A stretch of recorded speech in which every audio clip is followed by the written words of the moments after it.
Wes, I have spent 40 years as a in-house and as a corporate legal counsel waiting on a CEO to tell me what you just said. I don't know that people in the room realize just exactly how powerful his actions and his words are. It gives top cover to not only Atlantic Packaging, but it serves as an example for the rest of corporate America. Thank you. Y'all give him a standing ovation, please. Stand up and give him some love. Really amazing, absolutely amazing. And I got to tell you, to hear it with a Southern accent, it warms my heart. I've done a lot of work out in California too, and I hear it, but what you've done is help us dispel this narrative that you have to choose between economic and environmental sustainability, and you don't.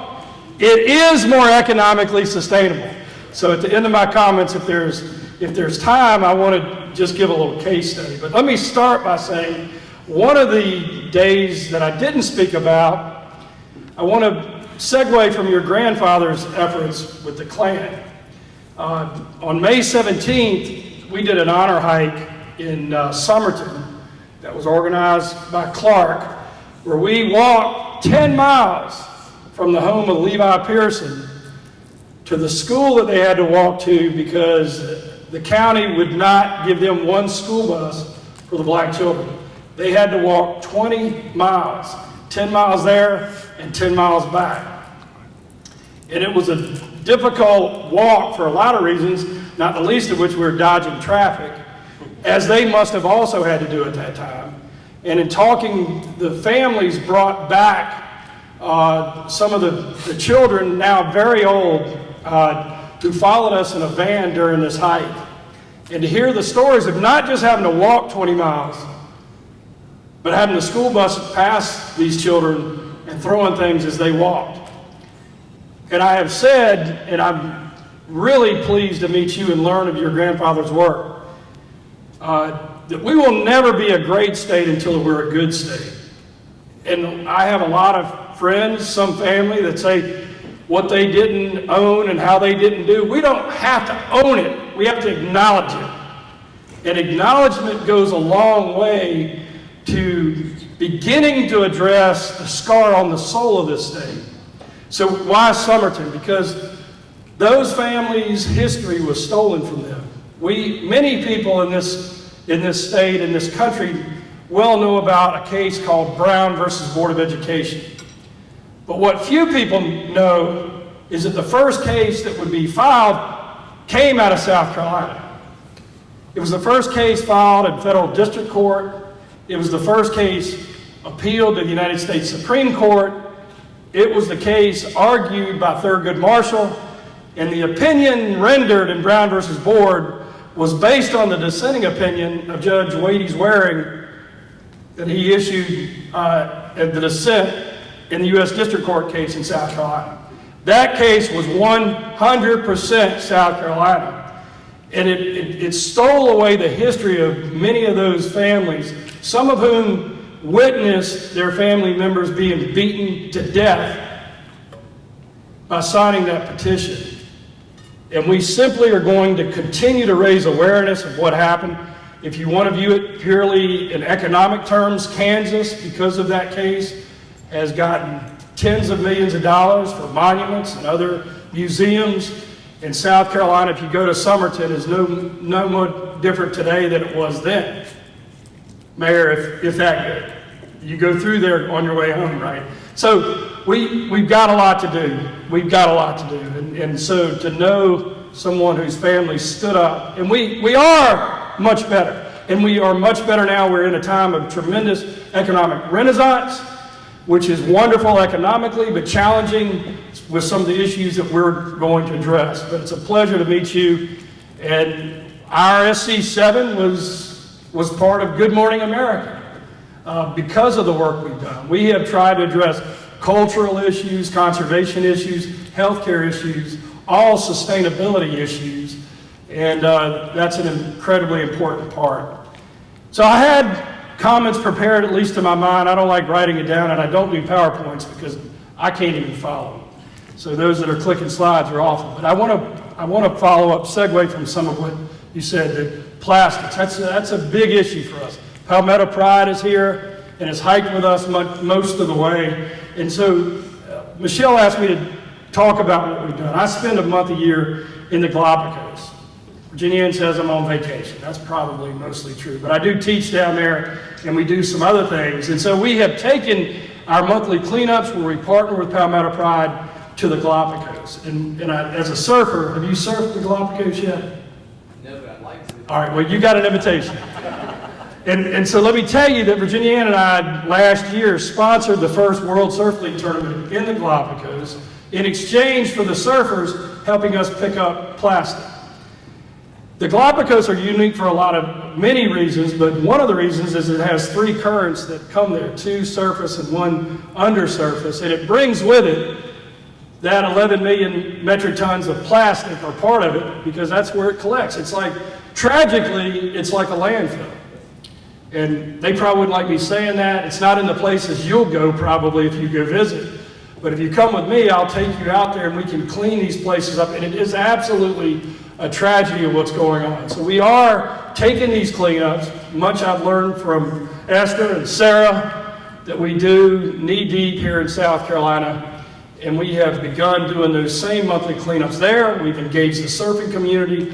We now have a partnership with the Ecuadorian Navy that's there and others, and we're doing what we can.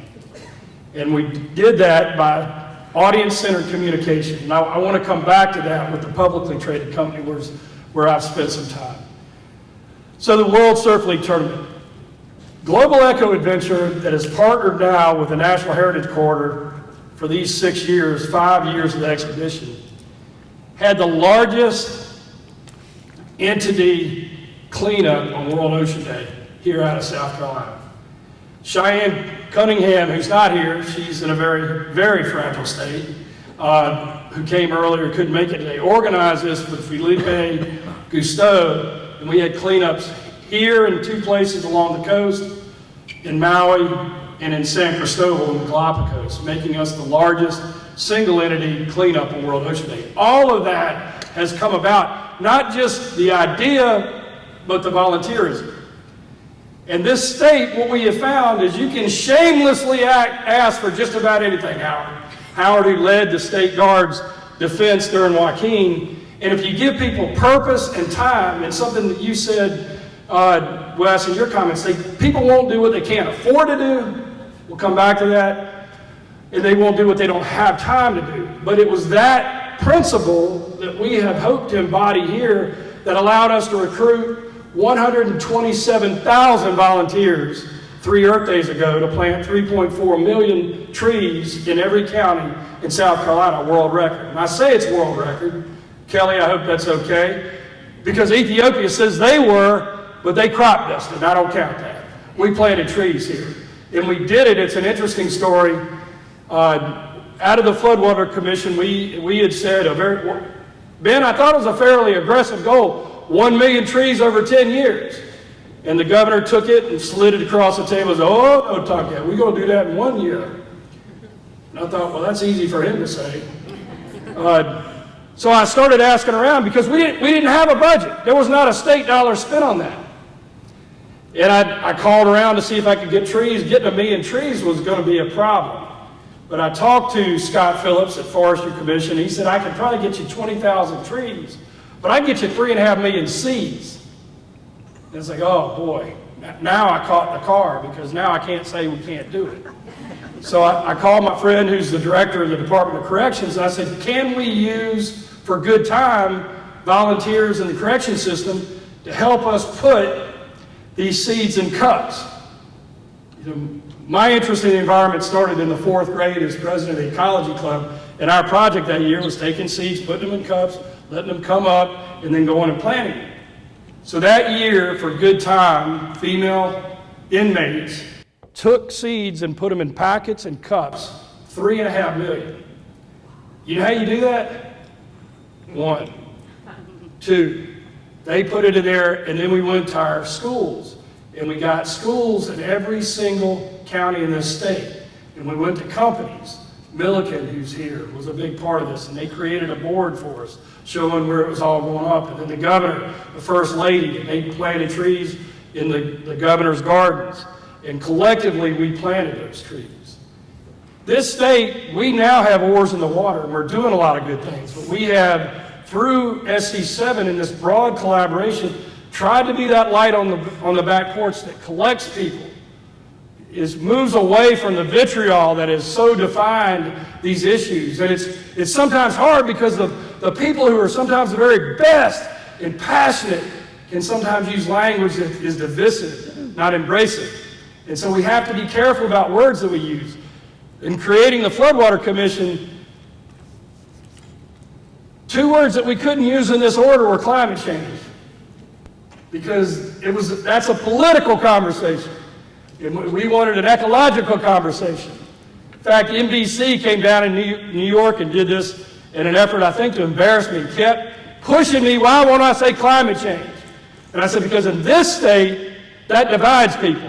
That doesn't bring people together. So we talk about a changing climate.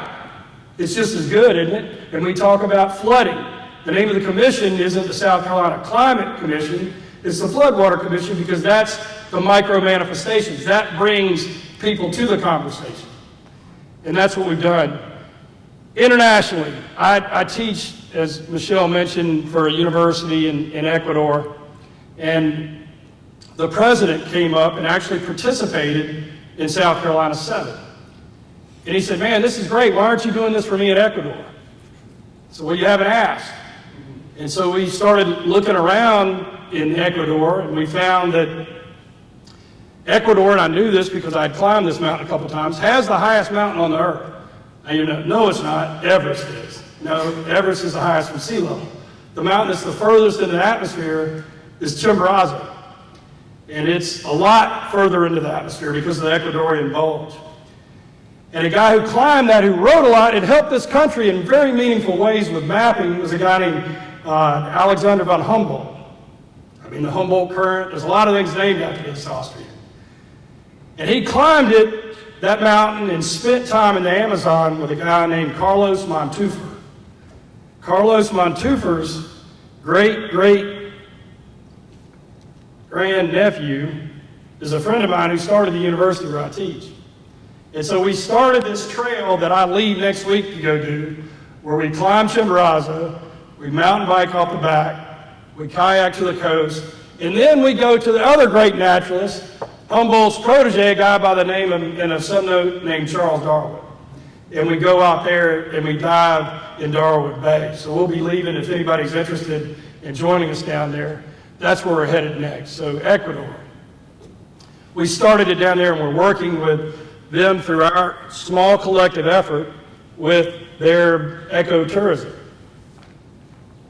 It costs you, I think today, $90,000 US to climb Everest. The Nepalese have built an economy around that. It costs you about $1,000 to climb Chimborazo if you go to the most expensive. And it's fairly rudimentary. They go straight up just like the Incas used to collect ice.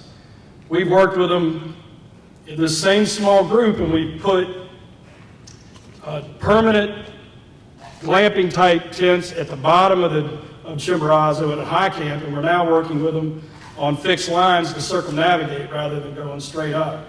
So we continue this work that we're doing with the hiking down in Ecuador. We've been invited to the Caribbean and also to Manta on the coast of Ecuador. The last day of every year, I think Dr. Gaze had to leave, we're building an artificial reef from North Carolina to Georgia. We have 24 sites already permitted, and we're building off of those. And so why the artificial reef? We're building off the artificial reefs because we're addressing coastal erosion, and we want to begin to build natural resiliency strategies. Wave attenuation, breaking the waves up.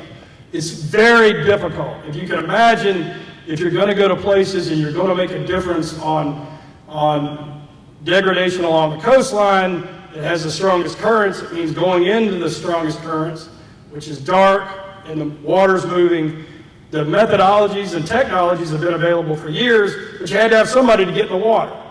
And we have created teams, and we've certified about 100 Boy Scouts and pastors. The pastors we call our deacon divers. And we now are out there. Historically, what was used, which we won't use, even if we could use, was used discarded military vessels, naval vessels, and Army equipment. But we don't do that because of oil-based paints and fluids and other things. And we started about 10 years ago with large cement conical structures, but we needed cranes to get them in, and we want to get people involved. So we had engineering students at Coastal Carolina design a block like Legos blocks. They're 80-pound blocks that we put together like Legos, and we attach those to the bottom, the ocean's surface, and we now are putting those things together with videographic material where we can show 6 months later where life begins, and now we're beginning to address this starting in the ocean. We've been invited to Ecuador, down to the Caribbean, and we expect that to continue to grow. And it was fun for me. We started SC7 this year on Earth Day with the cleanup, and that night we had our Echo Ball. And Charles Bolden from Columbia, who you may know, was a retired Major General in the Marine Corps, and astronaut commander of the space shuttle, former NASA administrator, said, "Tom, I really just came home. Said, you could tell me how in the world have you gotten to South Carolina to do this stuff?" And the way we've been able to do it is avoid the political conversation and pull people in with things they care about. And for me, and I'm not going there this morning, you had to hear me rant yesterday morning about theology, a lot of it is simply explaining in the Bible Belt the ecological underpinnings of this idea of sustainability. Comprehensive land management. We are dealing, agriculture, we just talked about that. We're a state of 20.5 million acres. We have 3.5 million acres under conservation. Ben Duncan and his team are here, tip of the sword on that, along with the Conservation Bank. 8 years ago, the governor said he wanted to conserve 10 million acres. And people would kind of laugh at that's good. And that's yeah, I mean, he's serious. And now it's like, he was right. We're under attack. Like we're clear cutting everything. In my little hometown of Camden, it's cement. A guy came down out of New York and bought our National Equestrian Training Center and wants to put 800 slab houses in downtown Camden. That would just about double the number of homes there. And we see a lot of our local officials that haven't had the experiences to allow them to engage effectively in this conversation. So we started off this with a little round table with the mayor and Ken's here, isn't he, with Pickens County, I think I saw him earlier, Pickens County and President of the Senate, just to talk about how do we have this conversation. These are hard conversations, particularly in a state where property rights have long been a very important issue. It's not easy, and we can't just scream at each other. We can't let the conversations be had at these polar extremes and then meet only to talk ugly about each other. And that's what's happened. So we want to begin to advance these conversations. Same with energy. What we found is we don't have agreement on everything. We need to have conversations in a way that are productive. Comprehensive land management, I laughed about it. Jeanne just went helping me pack up a month's worth of dirty clothes. We were in Namibia, South Africa, and then Namibia talking about land management and desertification, expansion of deserts. And I had written a fair amount about rhino poaching. So we decided we'd go up and spend time with a family that has adopted orphan rhinos. We'd gone, somebody yesterday was talking about, or was it you this morning? Forgive me, I have so much running through my head. Talking about how many animals we once had and now they're going to be extinct.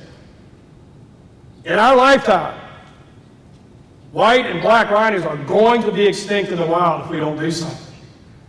And we've written a lot about that, from several 100,000 to a couple of hundred in Namibia and in that region. It is tragic. It is the most heinous example of wanton waste that I've ever been familiar with. A rhino horn is not ivory, it's cuticle. It grows back.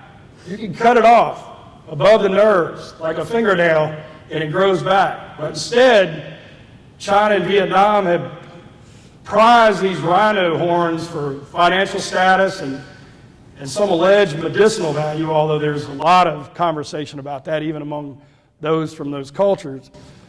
is that they're slaughtering the rhinos.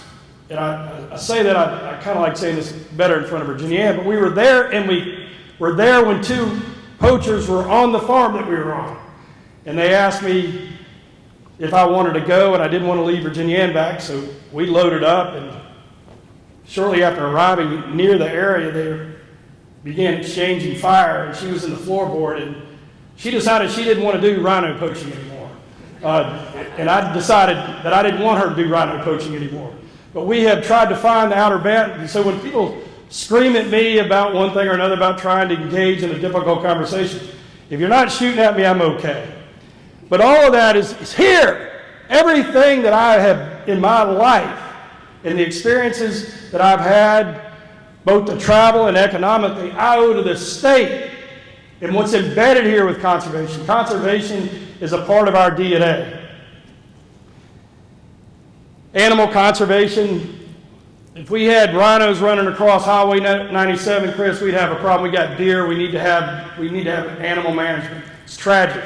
And I appreciate, Wes, you introducing yourself as a hunter and a fisherman, and frankly, because sometimes I'm afraid to say that. I grew up hunting. That's how I learned about the outdoors. And we didn't need people coming down to Kershaw County telling us about keeping the environment clean, because we're out there every day, and that's where we had learned an appreciation for the outdoors. So all of this South Carolina 7 is about bringing people together with a collaboration. If the governor was here, he would talk about collaboration, communication, coordination. And when he started talking about that, when we began this trip on conservation and the Floodwater Commission, people kind of poo-pooed it. It's like, oh, what is that? That is just about the most important thing in this conversation. And that was a word that you used, collaboration. It is vitally important, how we communicate. And I think that the reason why we have made progress here in this state is because we have learned how to communicate across lines. And it's not a yeah-but issue. It is a primary, fundamental issue for progress. As somebody who has done this for a very long time, I got started with Fritz Hollings in 1980 on the NOAA subcommittee. Most of the places that have a very difficult time, when you talk about the standards and you list the states, they're all blue states, right? California, I think you mentioned Minnesota. I mean, if you go to the places that have essentially unanimity of position, you're able to do that. You go to places, go to the red states, nowhere probably. At least that's the case with a lot of this. Is that we have to learn how to come together and have without name calling or without embedding certain toxic words, we have to find a way to do it. Now, the question came up about publicly traded companies, and I've not done a lot of work for privately held companies, so let me give you my experience, and I won't name names of companies, but several years ago I practiced out of Charlotte, and I went to a big metals company, a guy that was running a large mill down in Texas, which is rarely confused with a bastion of progressive thinking, and this was no exception. And I told him over beers one night, if you let me come down there, I'll show you how to reduce your footprint and increase profits. And he asked me how I'd do it, and I said, well, I've got a little thing that I use. This is, actually it's probably, gosh, I'm getting old. It was 15 years ago. It was sort of on the front end of a lot of what you see now. And he, typical Texan, actually I think this guy's related to Sam Houston, and he always did his finger like this, and he looked at me and he said, well, Tom, that's just a bunch of bullshit. Which is not a whole lot different than what I've gotten my whole life. But it's amazing how easy it is. I mean, I went down there, I had no idea I had no earthly idea what I was going to look at. So this particular facility is about halfway between Houston and Dallas, and it was the middle of the summer when he invited me down. And when you get out there, there's nothing but mesquite in this place, which you can see off at a distance. I mean, you can see it for about 5 miles. It's the only thing out there. In the middle of the summer, partly by regulation and partly to avoid nuisance suits, typically these large facilities have very large buffer zones. And this was no different. There was a couple cows and mostly mesquite. And I drive up and they have all the trucks lined up in the middle of the summer. So you might imagine middle of summer in Texas, they're all running their trucks with their air conditioning. So there's no anti-idling policy. I already paid for my trip. There's nothing out in this area except mesquite. I'm trying to figure out how many acres. So I'm going through there, and what I'm doing is just taking an environmental mind and putting it to this manufacturing operation. And I'm trying to think, where can I save him money? Where can I change his optics on what we're talking about? And I began talking about solar. My friend with MUSC, where are you? There you are. So we talked about solar. Yeah. And we had a great conversation. I thought it was good. He used the same words. You can't use that for the type of manufacturing they're doing. And I assured him that he could do it. So he was kind enough to sit down with me so I could ask him, where do you spend money? Where do you spend money? Because, Chris, I want to talk to him about things he cares about. And 10Qs and 10Ks and the pressures on shareholders. And he said, my largest expense was scrap. So I couldn't do anything with that because that's an international commodity. The second is energy. The third is water. Energy and water. And so I'm walking around, there's no offset for solar at that time in Texas. And there's no rainwater collection system. So now this conversation that I hope that we can continue to have is not just identifying a problem, but identifying technology. And then with publicly traded, I'll just be a spoiler, I'll take you to the end. Everything that I gave him, he wrote off as a credit, not a deduction, because of the Energy Act and Energy Light, what they call Energy Light Act. So he wouldn't use solar at that point behind the meter, but he did allow me to put it on the Security Shack administrative office building. We put in rainwater collection. We powered that off of solar. We planted 30,000 trees, had it listed as a national tree farm. One mature tree sinks 1 metric ton of the life of the tree, so 30,000 metric ton carbon sink. And we began shifting those optics from this being bad and not being about money. It was all about money. And it was all about the pressures that he felt. That's the largest recycler in America, that company. And now, if you look at what they're doing, they're all over this. And those energy-intensive companies, many of whom are here in South Carolina, will soon be behind the meter with solar plus storage and other types of technologies, some of which we talked about. We have to have audience-centered communication. We have to have audience-centered communication. South Carolina is leading the way. It is leading the way. Why is it leading the way? Because we have taken a surgical instrument to these issues. And we haven't even broken a sweat yet. So I would simply say, are we people coming to South Carolina now? It's no accident that we're now the emo town of the country, maybe the world, with 4. In fact, one of the guys who wants to go climb a mountain with me next week is the CEO of Scout Motors. And I hope and pray I bring him back safe. I need about 4,000 jobs and some conservation along with that. So we are taking South Carolina's ingenuity and elbow grease, and we're beginning to apply it around the world, around the country. And all of that was born out of faces that I see around the room that have been a part of this, Mike, from the very start. We've seen lives transform, not just with obese adolescents on the trail, but with their mothers who have joined us on monthly hikes. So the healthcare piece, and that also is a financial issue, because as we get people healthier, the FIT Act, they'll spend less money on hospitalization, right? These things are all embedded in the same notion of sustainability. It is not a choice between economic and environmental sustainability. Those two are married. So what I can tell you is just a sort of a blue-collar guy from Camden who's been privileged to travel around the world. If you don't have economic sustainability, you will not have environmental sustainability. And if you don't have environmental sustainability, you're not going to have economic. That's a fact. And so what we're doing here in South Carolina, I think, and we've got a lot of room to grow, and I hope that we'll continue to grow, is we are an example, a model of how you can have both. We have expansive economic growth, the fastest growing state on a percentage basis, in the country, and that comes with certain challenges, right? There are people that are friends of mine that make a very good point, like we're closed, we're full, sign up. We've got to have an informed conversation about how do we protect the culture of this state. So what I was going to pull up, because I don't like quoting the governor, but this isn't from him, but I suspect if it's here, he'd probably want to read this letter. This is a letter that he reads often if you go in his office. He pulls this out.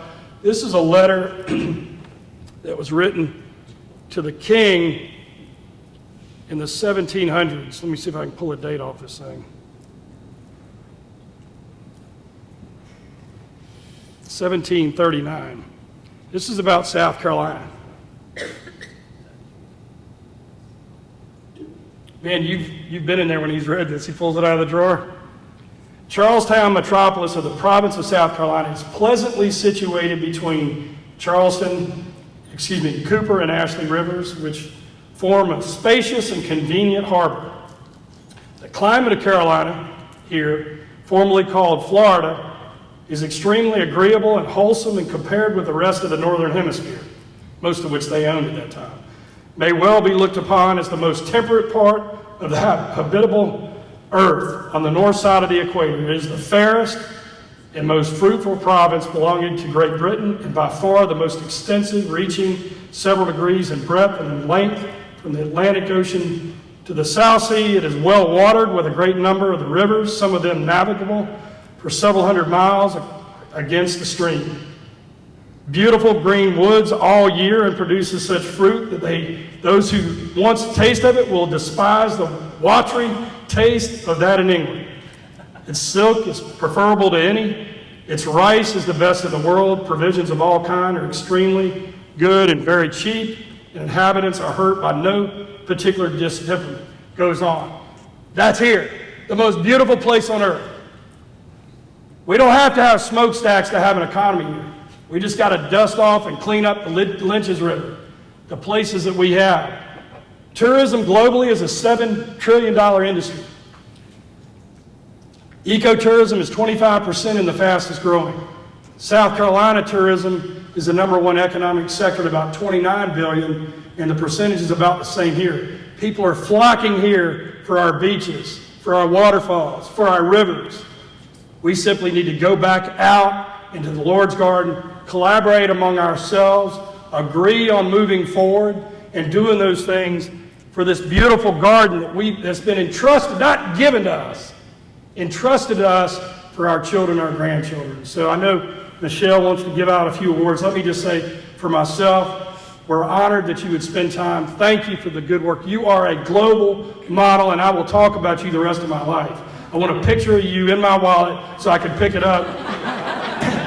Thanks everybody for coming out. God bless. Have a great day. Be safe going home.